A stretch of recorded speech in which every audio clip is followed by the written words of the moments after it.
सुप्रभात प्यारे बच्चों। कल हमने आपको पाठ 18 संधि पढ़ाया था। इसमें आपको हमने संधि की परिभाषा, संधि के भेद, दीर्घ संधि के बारे में पढ़ाया था। आज हम आपको गुण संधि के बारे में पढ़ाते हैं। तो आइए शुरू करते हैं। सभी बच्चे अपनी अपनी पुस्तक अपने पास रख लें। जब ए आ स्वरों के बाद ह्रस्व या दीर्घ ई उ या री स्वर आते हैं तो दोनों के मेल से क्रमशः ए ओ और अर हो जाता है। स्वरों के इस मेल को गुण संधि बोलते हैं। तो इसमें सभी ध्यान रखेंगे कि इसमें क्या बदलाव होता है। इसमें कि ए या आ के साथ में या तो ए से एडी आएगा, या फिर ओ से ओकली, या फिर री से ऋषि। ये इसकी पहचान होती है गुण संधि की। तो ये इसके उदाहरण देखते हैं। जैसे ए जमा ई, ए कैसे बनता है। जैसे शुभ, शुभ में भय में ए है जमा इच्छा, इच्छा में छोटी ई है, तो ए जमा ई क्या बन जाएगा, शुभेच्छा। देखिए भय पे कौन सी मात्रा लग गई है, ए की मात्रा लग गई है, तो यहाँ पर ए का निर्माण हो गया है। राज जमा इंद्र, राजेंद्र। धर्म जमा इंद्र, धर्मेंद्र। सुर जमा इंद्र, सुरेंद्र। अब आते हैं आ जमा ई पे। आ जमा ई से भी ए बनता है। जैसे कि महा जमा इंद्र, महेंद्र। राजा जमा इंद्र, राजेंद्र। रमा जमा इंद्र, रमेंद्र। यथा जमा इष्ट, यथेष्ट। इसके बाद ए जमा ई, ए जमा ई से ए बनता है।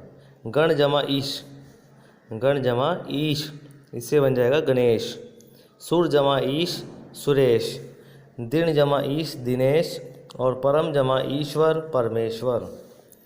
अब देखिए यहाँ पर आ से आ में अगर हम बड़ी ई मिलाते हैं तो बनता है ए। रमा जमा ईश, रमेश। महा जमा ईश, महेश। राका जमा ईश, राकेश। लंका जमा ईश, लंकेश। ए में यदि ऊ मिलाया जाता है तो ओ बन जाता है। जैसे कि चंद्र, चंद्र में ए है और उसमें ऊ अगर मिला दिया गया तो ए जमा ऊ से क्या बनेगा, चंद्रोदय, यानी कि ओ की मात्रा का निर्माण हो जाएगा।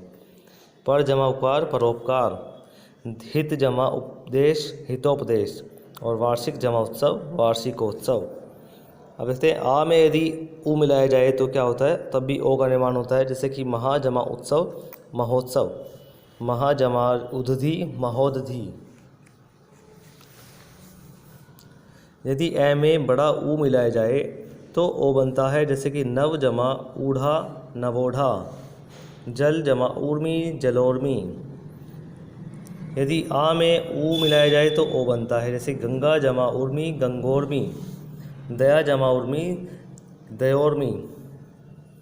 ए में यदि री मिला दिया जाए तो अर बन जाता है। जैसे सप्त जमा ऋषि, सप्त में तय में ए है और री यहाँ पर है, तो ए में यदि ई मिलेगा तो अर बन जाता है, सप्तऋषि। देखिए यहाँ पे इस रे का निर्माण हो गया है, जो ये रे यहाँ पे लगा है। ऐसे ही ब्रह्म जमा ऋषि, भ्रमर्षि।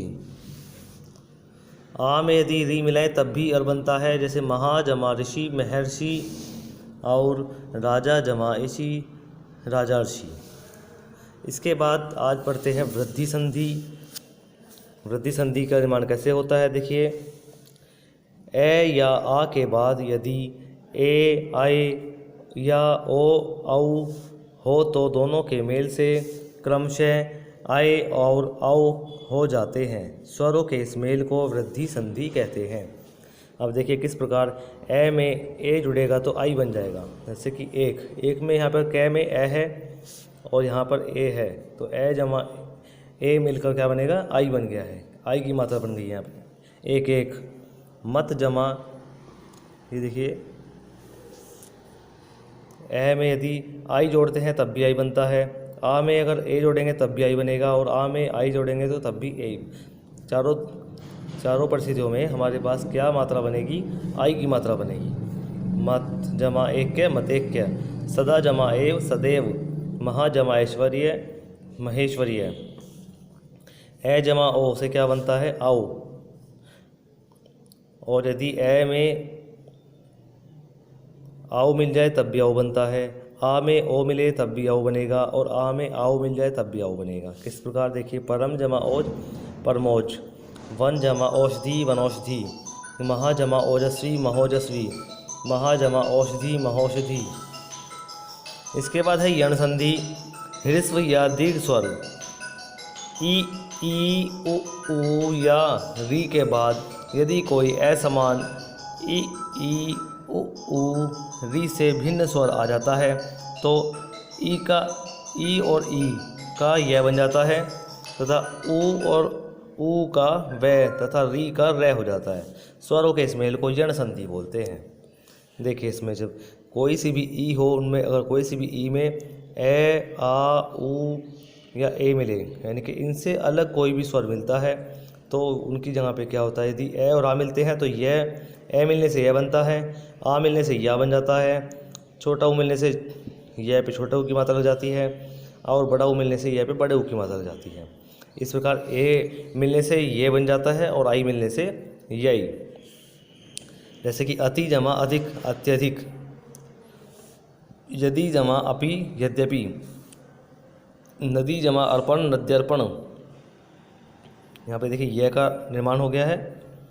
इति जमा आदि इत्यादि, अति जमा आचार अत्याचार, नदी जमा आगम नद्यागम, ऊपरी जमा उक्त उपर्युक्त, नि जमा उन न्यून, प्रति जमा एक प्रत्येक, देवी जमा ऐश्वर्य देवेश्वर्य, सु।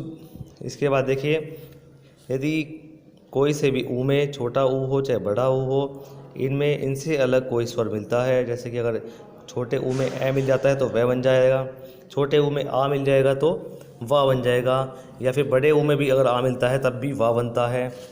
छोटे ऊ में अगर ई मिल जाएगा तो वी बन जाएगा और छोटे ऊ में अगर ई मिलता है तो वी बनता है, छोटे ऊ में ए मिल जाता है तो वे बन जाएगा। किस प्रकार बनेगा देखिए, सु जमा अच्छ स्वच्छ, सु जमा आगत स्वागत, वधु जमा आगमन वधवागमन, अनु जमा इति अन्विति, अनु जमा ईक्षण अन्वीक्षण, अणु जमा ऐषण अन्वेषण। इसके बाद री में यदि कोई सा स्वर मिलता है, अगर री में ए मिलता है तो रे बनता है, री में आज मिलेगा तो रा, री में ई तो री। पितृ जमा अनुमति पितृनुमति, मातृ जमा आज्ञा मात्राज्ञा, मातृ जमा इच्छा मातृइच्छा। आगे देखते हैं। इसके पश्चात आती है अयादि संधि। जब ए आई ओ औ के बाद इनसे भिन्न कोई स्वर आता है, यानी कि इनके बाद ये स्वर नहीं आनी चाहिए, कोई और स्वर आना चाहिए, तो उनके स्थान पर क्रमशः ए का आए, आय का आए, ओ का अव और औ का आव हो जाता है। देखिए जैसे ने में ए की मात्रा है, ए में अगर ए मिलेगा तो क्या बन जाएगा, आय बन जाएगा। यहाँ पर देखिए ए में ए आय तो क्या बन गया नयन। आय में अगर ई मिलेगा तो आई बन जाएगा, जैसे नायिका, तो यहाँ पे आई बन गया है नायिका। गे में अक तो आय बनेगा, तो यानी कि गायक। पो में अगर अन मिलता है तो पवन, क्योंकि ओ में ए मिलने से अव बनता है, और ओ में ई मिल जाएगा तो अभी बनेगा। आओ में अगर ए मिलेगा तो आव बनता है, जैसे कि पौ में अक मिलता है तो पावक। आओ में ई मिलेगा तो आवी बनेगा, जिस प्रकार नाव में इक मिलेगा तो नाविक। आओ में ऊ मिलेगा तो आऊ बनेगा, जैसे कि भाव में उक मिलता है तो भावुक बन जाता है। तो ये तो थी आपकी स्वर संधि। इसके बाद आपको पढ़ाई जाएगी व्यंजन संधि और विसर्ग संधि। इसको आप बहुत अच्छे से पढ़ेंगे, सभी बच्चे इसको बहुत ही बारीकी से ध्यान देकर पढ़ेंगे। धन्यवाद।